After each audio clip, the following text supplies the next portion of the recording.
Alam natin na mahirap gamitin si Benedetta pero may rason kung bakit hindi lumalabas si Benedetta ngayon sa meta. And ease of execution at yung mga pwede ring malabas. And ang dami na din kasing nerfs na bumagsak talaga kay Benedetta, especially with the cooldown of her ultimate Alecto Final Blow. Medyo mahihirapan ka nang mag-push lang na mag-push unless of course nakalamang ka na. So let's enter the Land of Dawn for game number 2 between RSG Philippines and NEXPLAY EVOS. This is a best of 5 series with NEXPLAY EVOS already ahead by 1 game. And it's a Benedetta jungle for Demon Kite. Actually, yung mga nasabi ko tungkol sa lineup ng NEXPLAY EVOS, theoretically, sinasagot yan ng Benedetta. Tingnan mo, sa NEXPLAY EVOS ang daming crowd control. Eye for an eye can help you avoid that. Bago mapili yung Benedetta RSG Philippines, dahil sa sobrang daming crowd control ng NEXPLAY EVOS, baka mahirapan sila hulihin yung Kimi ni Donut. So, now that they have a Benedetta, meron silang mabilis na pang-access sa Kimi. And even the Eve, potentially. Pero si Light, oh, wait a minute, Light goes down for the first blood going to John Paul Salonga. And now H2O gonna try another kill here. And men, wala pang isang minuto. Nahanap agad nila si Light. Grabe. Hinahanap talaga nila dito si Light, knowing what he can do to set up. Parang ganito rin yung umpisa ng game number 1 natin. Si Cadenza na sa harap ng ni Demon Kite sa orange buff. Wait, he basically dashed out pero na-burn pa rin niya ang flicker niya. So, Light has no flicker right now for that turtle fight as well, 30 seconds. This is going to be a good edge for NEXPLAY EVOS if they could capitalize. RSG Philippines, feeling ko ang gameplay na nila dito kailangan pabagalin nila ng konti because that was really fast coming in from NEXPLAY EVOS.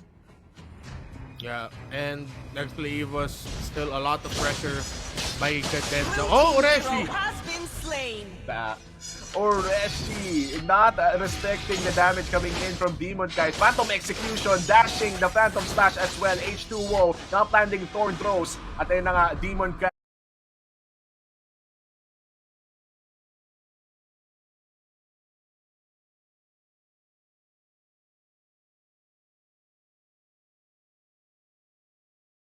And hit to, sabi niya, teka lang, di ata tayo nagkatamaan doon. Turtle na lang tayo. And there, good win here for RSG Philippines. Kakabawi sila sa early game pickoffs pero nakita mo sa positioning ng NEXPLAY EVOS, especially Cadenza. Madami talaga silang focus binibigay sa gold lane. Gusto nila i-shutdown si Akno at gusto nila pabilis ulit ang farm ni Donut. Seeing as how having a well-farmed Kimi going to the mid-game, mahirapan ang RSG doon, especially if ever Demon Kite hindi niya maabutan si Donut. I'm pretty sure at one point mag-ice queen 1 siya para lang ma-kite niya si Demon Kite. That's nice, no? Pero NEXPLAY EVOS rotating top lane. Nag-out of play dito sa Cadenza pero wala siyang nabalibag. And NXPE, they are forced to back out dahil sa hindi kumanang engage na yun. Perfect example, just what I said earlier, kung bakit Ruby could be one of the options that they can pick to stop the Jawhead if ever Jawhead ulit paliin ng NEXPLAY EVOS. Di naman bilis ni Light na pag-interrupt sa pag-ejector toss sa kanya. Inactivate ni Light yung second skill ng Ruby, Don't Run Wolf King Ikot, which does have that crowd control capability at nahinto niya yung bato. And he stopped it again there. RSG Philippines, even na ang kill score. In fact, nakalabang na nga sila ng gold pero hindi pa naman ganun kalaki. Actually, wala pang 1,000. Now, RSG Philippines going to rotate around this turtle area. Demon Kite namatahan ni H2. 30 seconds bago lumabas ang sunod na turtle pero magbabuff ata muna ang ating mga junglers. So both teams right now will just try to get that positioning first pero hindi talaga umaalis si Cadenza dun sa gold lane. Meanwhile, the bottom lane matchup of Kenji and Ureshi, yan talaga yung dead lane natin ngayon. And it will be a question of if RSG Philippines at some point will try to make a play for this bottom lane because hindi nila pwede pabayaan yung Edith na yan. Sobrang familiar na tayo sa playstyle ni Edith. I'm sure we've seen her a lot in our ranked games and of course nakita din natin siya dito in action here. So RSG Philippines will go for this turtle. Electo final blow team and the has slain the retribution, turtle. securing the second turtle of the game for RSG Philippines. Dito siguro nila nakukuha ang kanyang kalamangan, pero sagot ng next play EVOS, sige, burahin na lang natin ang isang torre dito. RSG, Red medyo team too late turret na has been para mag-defend. destroyed. Hard focus talaga sa lane ni Iacno. And once again, oh, stop. There we go. See? Grabe, tama ka nga doon, sinadjust no? natin Yung na don't pick. run ulti. Yep. Sobrang malaking bagay. But now, RSG Philippines, they need to shut down that Kimi at some point dahil ang bilis, dami niya nakuhang farm. And at the same time, they need to protect Iacno, no, para makapag-farm siya at makahabol siya. And RSG Philippines, I feel like they did steal away that orange buff from H2O. And that is quite a massive steal, especially early on, na wala pa kayo masyadong kalamangan. Now, Ureshi looks to be in trouble. 3 people from RSG Philippines magpupush. Ma-def kaya ni Ureshi to. Just a free RSG Philippines. Oh, H2 versus Demon Kite. Demon Kite, di siya lang gigil. Hindi niya hinabol si H2. Good call there. Even though napababa niya si H2. 50% light with the entry. Oh, and RSG Philippines. Di sila nakuha ng kill. Blue team hero has been Oh, slain. pero si Kenji nakuha ng kill dun kay Eve. Random Red execution, team hero Genji! has been He goes slain. down from H2.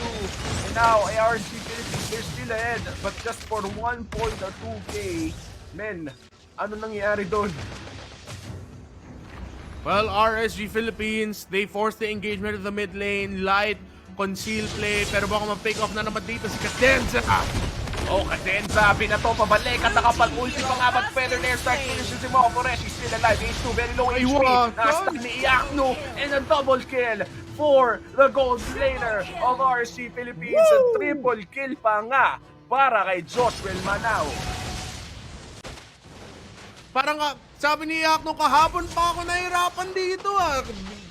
Binabasag niyo yung torre ko, hindi ako nakakapag-farm na maayos. Sige nga, mag-triple kill na ako para mag-gising na ako. And that is Iacno awake and look at Demon Kite. Oh my god, this is looking to be RSG Philippines just upping the tempo at third turtle na nga. Mapupunta din sa RSG. Paano kaya makakabawi ang next play EVOS dito, Renmar? Red team has slain the Well, turtle. the thing with NEXPLAY EVOS is dahil yung early game lead went to them, pero masyadong malaki yung gold swing ng RSG PH. NEXPLAY EVOS just need to slow it down. Ice Queen 1 pa lang napili dito ni, nabuo dito ni Hayes. Di pa nga nakapagbuo dito ng item din si H. Well, he does have the War Axe. I have to rather. team turret So has been destroyed. NEXPLAY EVOS have to slow things down a little bit and now respect that Light will make things hard for Cadenza. Like that! Yep, Cadenza half HP pero hindi naman siya babagsak. Torn apart memory ginamit pero wala naman masyadong magagawa. RSG Philippines, parang pinapatikim nila ngayon kay Cadenza kung ano yung ginawa ni Cadenza sa kanila nung Game 1. Oo, nagalit na din si Light dito. And now for RSG Philippines, dahil meron nga silang Benedetta, they can use the map spacing na binibigay ng Benedetta, maximize the movement speed para makapag-split push kayo. But then RSG Philippines have to respect the Edith and the Kimi as well. Ang daming range at poke damage ng NXPE. Pero ito, ang RSG. Oh, nahinto ni Hayes. Cadenza looking for the concealed play. Nahihila pa balik. Greenward manipulation. Here comes the Squid Game. A double Earth Shatter coming in from Ureshi. Pero pumasok sa likod si Demon Kite. Kailangan makapag-dash palayo. Kenji medyo malalim. Here comes the ultimates coming in from NEXPLAY EVOS. Pero ayaw na nilang labanan pa. The flicker play coming in from Ureshi. Binigla pa sa bigla. In RSG Philippines, they lose out one. That was a good play now for NEXPLAY EVOS. 1-for-1 trade, pero at the end of the day, RSG Philippines ang nakuha nila or NEXPLAY EVOS nakuha nila si Iacno at nawala lang sa NEXPLAY EVOS ay si Cadenza. So it's a roam, your tank, para sa gold laner, masaya na masaya ang NEXPLAY EVOS doon.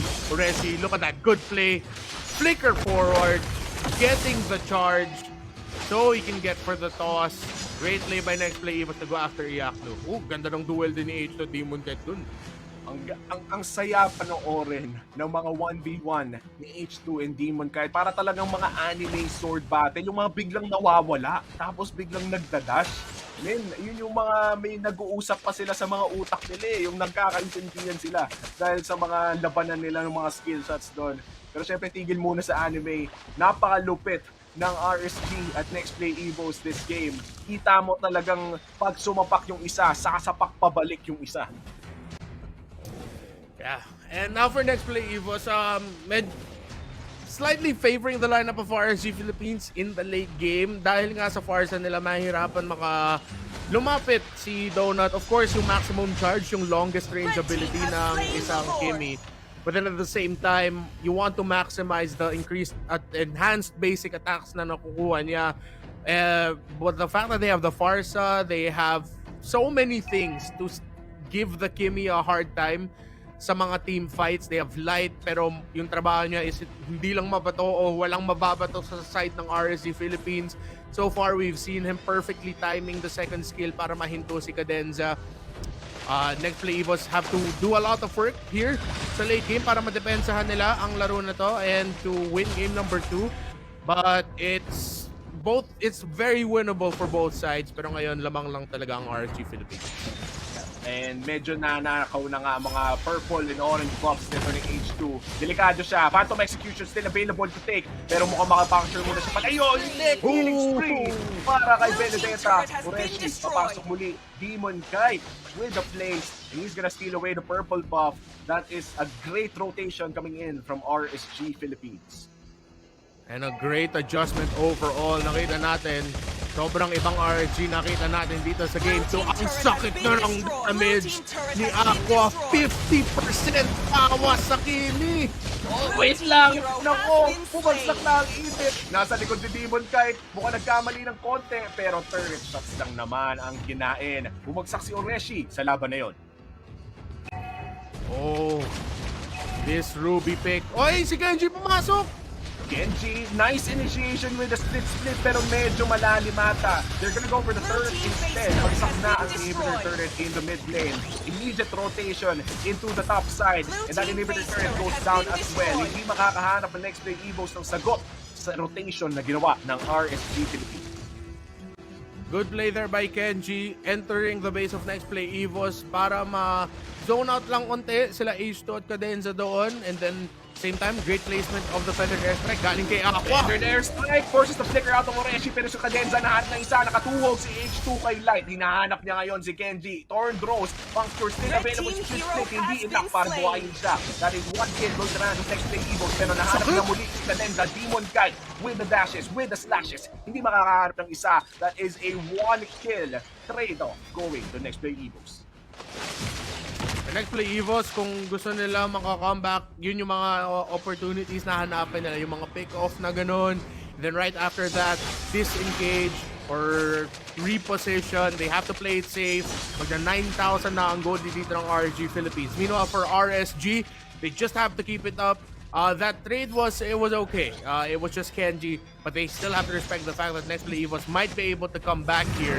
RSG Philippines so far playing really well, positioning ni Aqua, positioning ni Light. They know what they need to do in their team fights.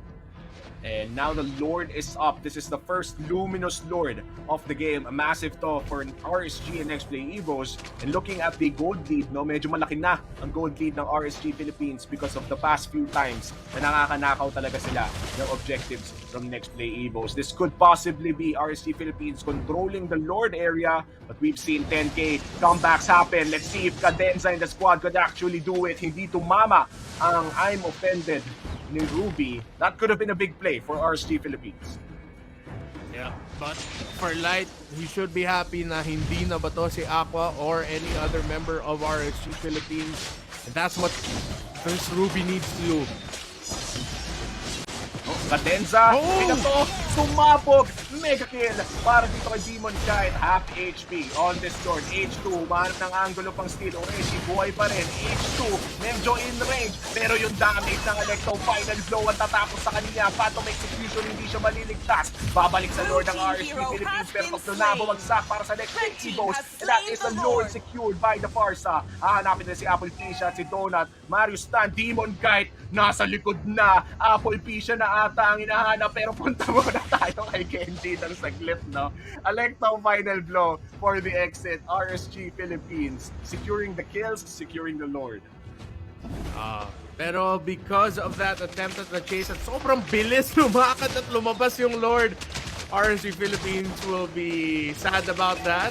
Sobrang taga ng Lord fight na yun. It just so happens to be nakuha yung Lord exactly at the right time kung saan nag-respawn yung minion waves or lumabas yung minion waves. So mabilis din lumabas yung Lord. Pero at least isang torre na lang naiiwan dito para sa next play EVOS. Susubukan ng RSG tapusin ng laro na to. Pero mukhang mahirap. Better the airstrike pero two-man full coming in from light. Nagalit nung last game din. And si Ureshi babagsak with third party memory. Dalawa na ang wala sa next play EVOS. Tatlo ang magdedepensa laban sa lima ng RSG. Immortality is there for light. Immortality na rin para kay Demon Knight. Si Donut susubukang sunugin ang mga Little Blue. H2O going in with a Phantom Execution Thorn Draws. Makakapag-puncture pala yun. Next final blow. Sobrang taas ng para sa Demon Knight. Monster kill. And this is a 1-1 kill. A 1-1 series score. RSG Philippines takes game number 2. Kudos to RSG Philippines for the draft adjustment, the pick adjustment. Wow, that Ruby pickup. I said it. It's one of the, if you're gonna be going up against the Joy, consider the Rafaela or the Ruby. And